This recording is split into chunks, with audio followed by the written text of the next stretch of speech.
Justyna, thanks very much for joining us from Warsaw. Just give us an update on, I suppose, how you're seeing the markets at the moment and the outlook for 2021.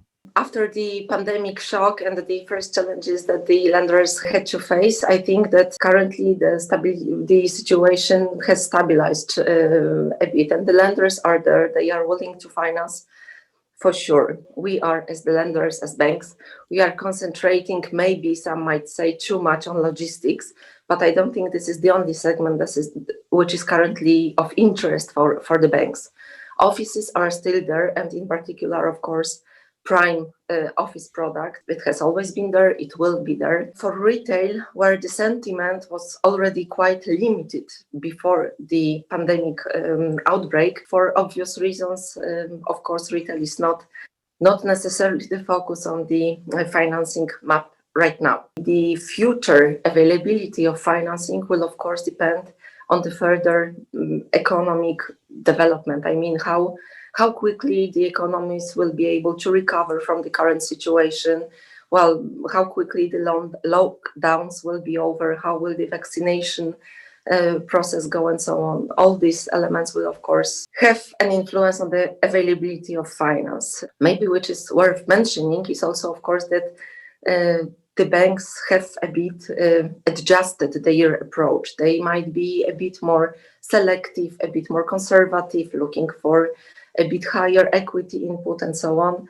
But the fundamentals of the thinking background of the lenders remain the same. There's been a big focus in terms of a lot of the research that's been coming out on investor intentions, focused around that area of more of the alternative real estate sectors. How do you see that, particularly in terms of the financing side from the banking point of view? The so-called alternative market segments are still a kind of a new element in the real estate picture in CEE, and not all the lenders have been courage enough to start their activities in this segment. I'm sure everyone is carefully watching the development, the dynamics of those segments. And I think from the investor's point of view, the main challenge might be that the number of banks already active in this segment is very limited. My personal feeling is that this will change. As I said, we, as Berlin Hyp, we are also looking at those segments, just seeing whether there might be a good opportunity for us. We'll see.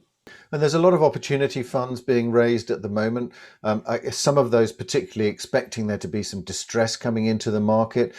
Do you expect to see that, particularly looking at the Polish market? Indeed, in the very first weeks of the pandemics, we had lots of questions, like from opportunistic kind of investors asking whether there are any distressed assets that we would like to get rid of, or get a new investor. This did not happen at all. I mean, I have not seen even one of such case. Currently, I don't think that real estate is seen as a potential NPL, let's say, pool of loans in the next months. In general, the banks are, of course, concentrating on how to survive the lockdown periods. We've been helped in Poland with some recommendations regarding the suspension of loan payments and so on. And that's why the banks did not have to reclassify the loans.